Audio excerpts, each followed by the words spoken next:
Hey, before we begin, if stories like this hit close to home, take a second and subscribe. It really helps. And yeah, you'll want to hear this one. The first lie was small. So small I almost missed it. It was at the reception table, under warm lights and fake smiles, where my wife leaned in and said, "Oh, that's just a friend." She said it casually, the way people do when they practice a sentence. I smiled back without thinking. Reflex, muscle memory.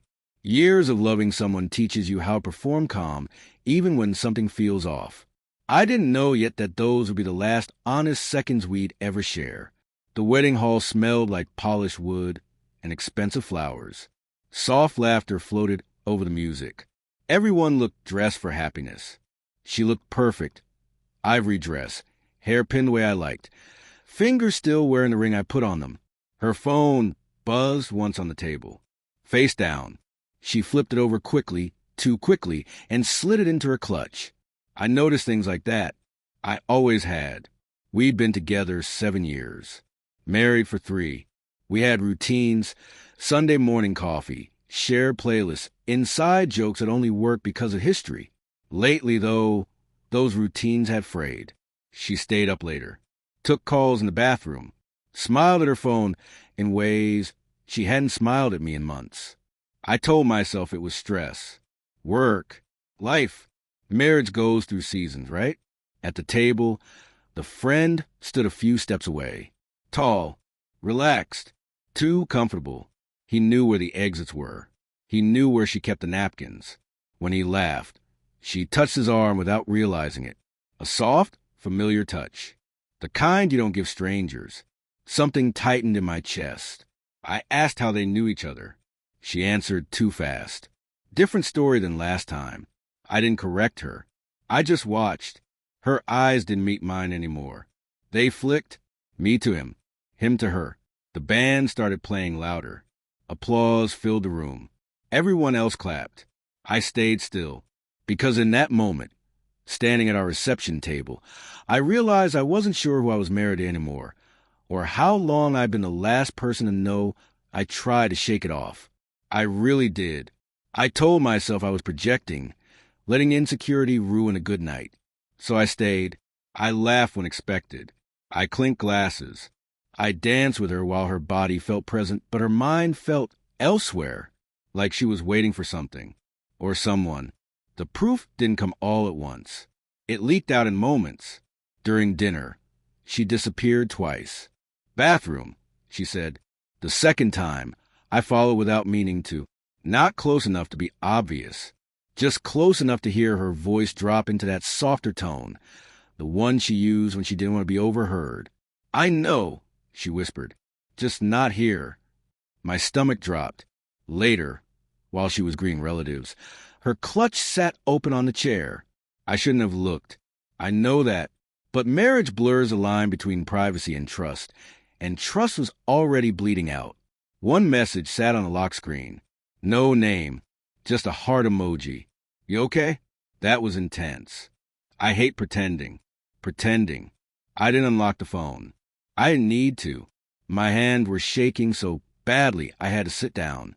Suddenly, everything made sense. The late nights, the emotional distance, the way she'd pull away when I kissed her too long. She hadn't been drifting. She'd already landed somewhere else. I watched her from across the room. She laughed at something he said. Not a polite laugh. A real one. The kind that bends you forward a little. The kind she used to give me when we first fell in love. That's when I realized this wasn't new. This wasn't a mistake. This was a second life running parallel to ours. When she came back to the table, I asked her again, quietly, who he was. She rolled her eyes like I was being dramatic, said I was embarrassing her, said, "Why are you doing this tonight?"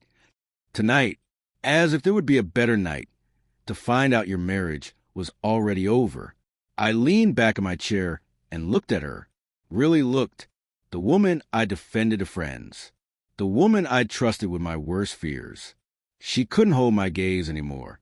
Across the room, he watched us, waiting. And that's when I understood something that hit harder than the betrayal itself. They thought I was weak enough to stay. I stood up before I could talk myself out of it. My legs felt heavy, like they didn't belong to me, but my mind was calm in a way it hadn't been all night. Funny how clarity shows up late, right when there's nothing left to save.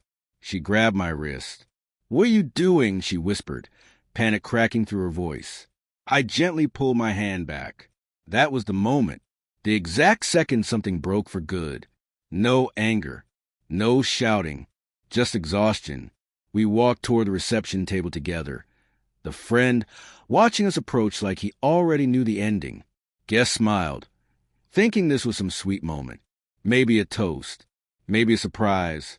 I leaned in first. She introduced him again. "This is just a friend." I smiled.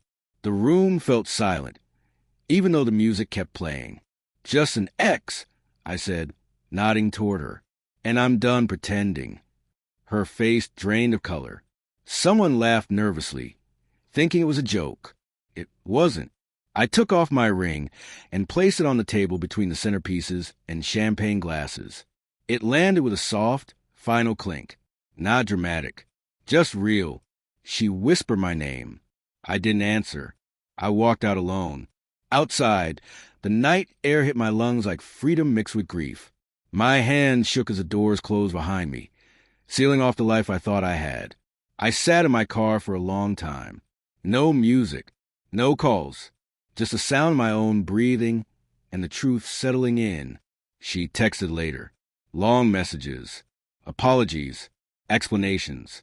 Said it just happened. Said she never meant to hurt me. But betrayal doesn't just happen. It's built, choice by choice. I never replied. Weeks later, I heard she told people I overreacted, that I misunderstood. Maybe that helped her sleep. I didn't need her version anymore.